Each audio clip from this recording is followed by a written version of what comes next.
अध्यक्ष जी,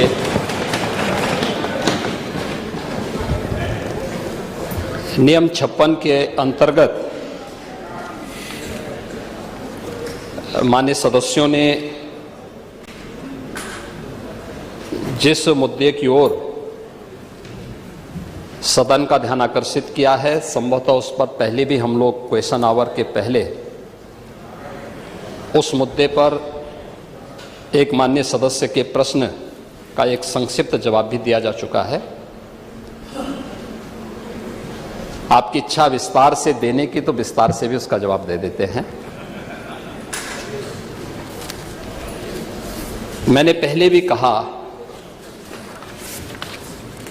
कि जिस कोडीन युक्त कफ सिरप की बात हो रही है, इसका प्रोडक्शन उत्तर प्रदेश के अंदर नहीं होता है।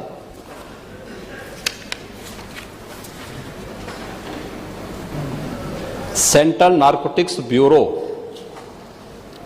उसका आवंटन करता है और कफ सिरप से जुड़े हुए स्टॉकिस्ट और होलसेलर्स के द्वारा जो उत्तर प्रदेश के बाहर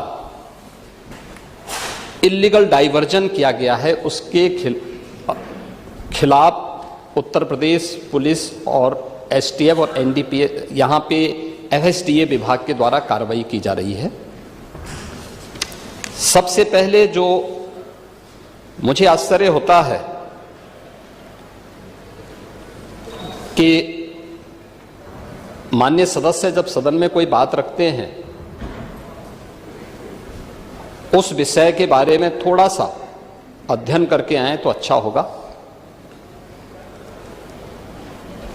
क्योंकि जब माननीय सदस्य CRK वर्मा अपनी बात को रख रहे थे, या उसके बाद भी वरिष्ठ सदस्य माननीय श्री रवि मल्होत्रा जी अपनी बात को रख रहे थे, या जौनपुर के मोलहनी से हमारे माननीय सदस्य जो अपनी बात को रख रहे थे, ये चीजें दिखाती थी हैं कि उनको तथ्यों की कोई जानकारी नहीं है। और कम से कम मैं डॉक्टर RK वर्मा से तो ये उम्मीद करता था कि वह कोडीन युक्त कफ सिरप के बारे में, जिससे उत्तर प्रदेश के अंदर कोई भी मौत के मामले नहीं हैं, जिस एक सिरप से मौत की बात सामने आई है वह है कोल्ड ड्रिप सिरप, और वह भी यूपी के बाहर। कुछ राज्यों में इसकी बात सामने आई थी। आपने अपनी डिग्री कैसे और कहां से ली है, मैं उसके बारे में प्रश्न नहीं उठा रहा हूं, लेकिन और नहीं भाई, मैं वही कह रहा हूं, नहीं हमें उसकी जांच कराने की भी आवश्यकता नहीं है। जब आवश्यकता पड़ेगी तो वह भी हो जाएगी।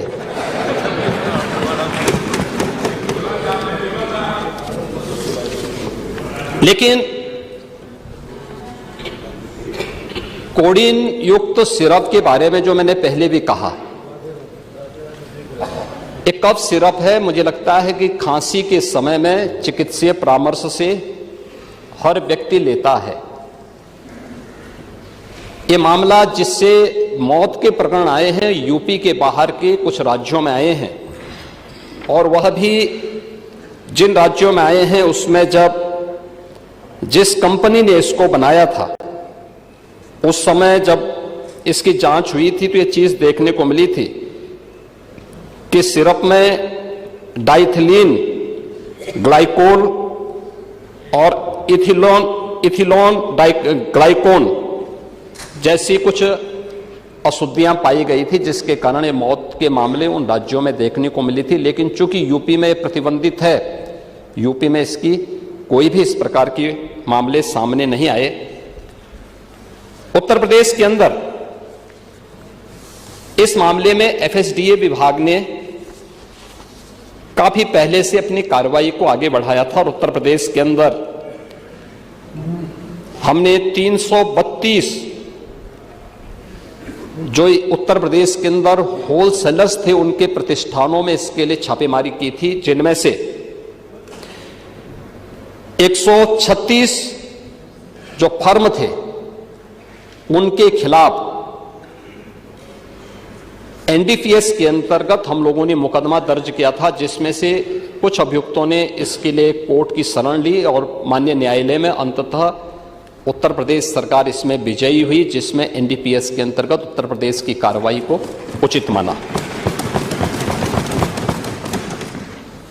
मैंने पहले भी कहा कि इस मामले में अब तक जो कार्रवाई हुई है, इस कार्रवाई के अंतर्गत उत्तर प्रदेश के अंदर बड़े पैमाने पे गिरफ्तारियां हुई हैं और इन गिरफ्तारियों के कारण उत्तर प्रदेश के अंदर हमने इस बारे में पहले दिन से ही कहा था कि इल्लीगल डाइवर्जन के कारण यह उन राज्यों के लिए या उन देशों के लिए जहां पे लोग अपने सामान्य मनोरंजन के लिए या फिर नशे के लिए आदी हुई एक आबादी इसका दुरुपयोग करती है, उन क्षेत्रों में इसको गलत तरीके से भेजने के प्रकरण में एक संयुक्त कार्रवाई के तहत एक कार्रवाई उत्तर प्रदेश पुलिस ने, एसटीएफ ने और एसडीआरएफ ने इस पूरे प्रकरण में अपनी कार्रवाई को आगे बढ़ाया है।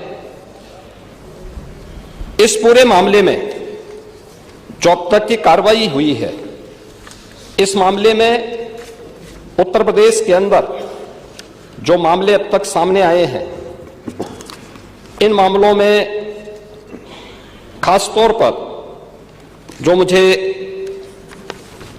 इस सदन का ध्यान आकर्षित करना था, जिसमें से 77 आरोपियों को अब तक प्रदेश के अंदर गिरफ्तार किया जा चुका है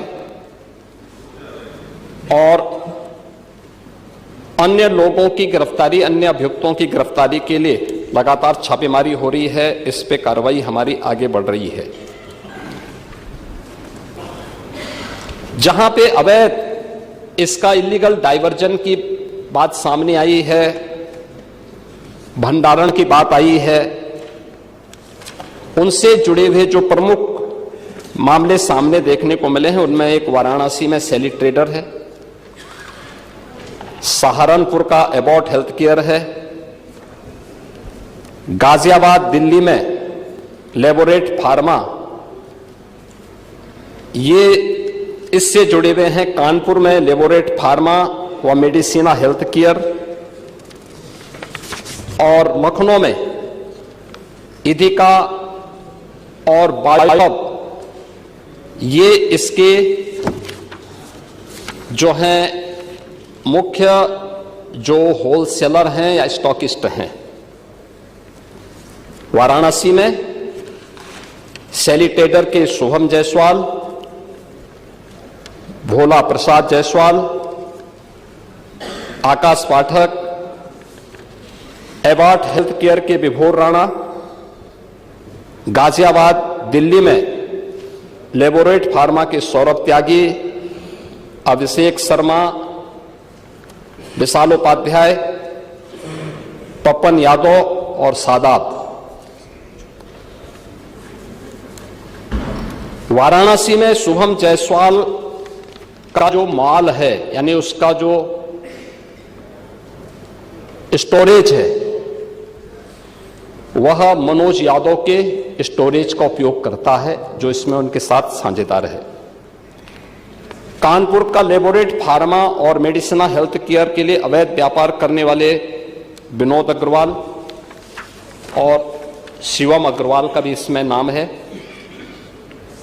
लखनऊ के भी मनोहर जायसवाल और बायो हब के इमरान इसके मुख्य किंगपिन हैं और इनके खिलाफ हम लोगों ने कोडीन युक्त कफ सिरप के इलीगल डाइवर्जन के मामले को लेके, इलीगल स्टोरेज को लेकर के और उसके कोई भी रिकॉर्ड मेंटेन न करने को लेकर के यह कार्रवाई एनडीपीएस के अंतर्गत की है, जिसमें 10 वर्ष से लेकर 20 वर्ष तक की सजा का प्रावधान है। यह उत्तर प्रदेश के अंदर ये कार्रवाई चल रही है अन्य जगह कहीं नहीं। भले ही मौत यूपी के अंदर नहीं हुई है, लेकिन इलीगल डाइवर्जन का ये मामला है। जो मौत के मामले आए हैं वह सन फार्मा तमिलनाडु द्वारा जो कोल्ड्रिप नाम के खांसी का सिरप बनाया जाता है, जिसके मौत के प्रकरण आए हैं 2-3 राज्यों में, ये वहां से जुड़े हुए हैं। और उसका मैंने पहले ही बताया कि जो मुख्य कारण है कि उसमें डाइथिलीन और ग्लाइकोल और एथिलीन ग्लाइकोल की अशुद्धता का मामला उसके कारण हुआ है।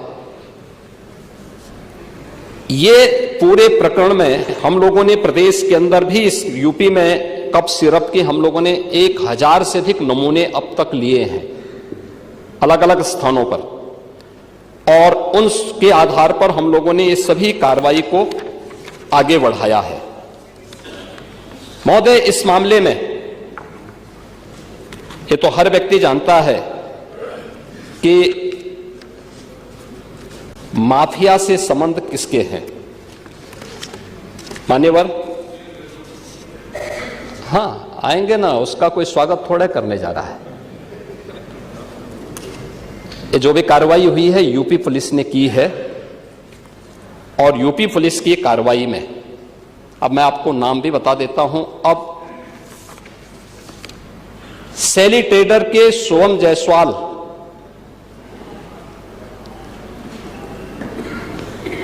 का प्रदेश सचिव समाजवादी युवजन सभा और कैंट वाराणसी से समाजवादी पार्टी के उम्मीदवार अमित यादव से व्यापारिक साझेदार है। यानी जो ये इसका जो यूपी जो सबसे बड़ा स्टॉकिस्ट है वह शुभम जायसवाल है, और वह व्यापारिक साझेदार है अमित यादव का, जो वाराणसी से समाजवादी पार्टी का प्रत्याशी रहा है।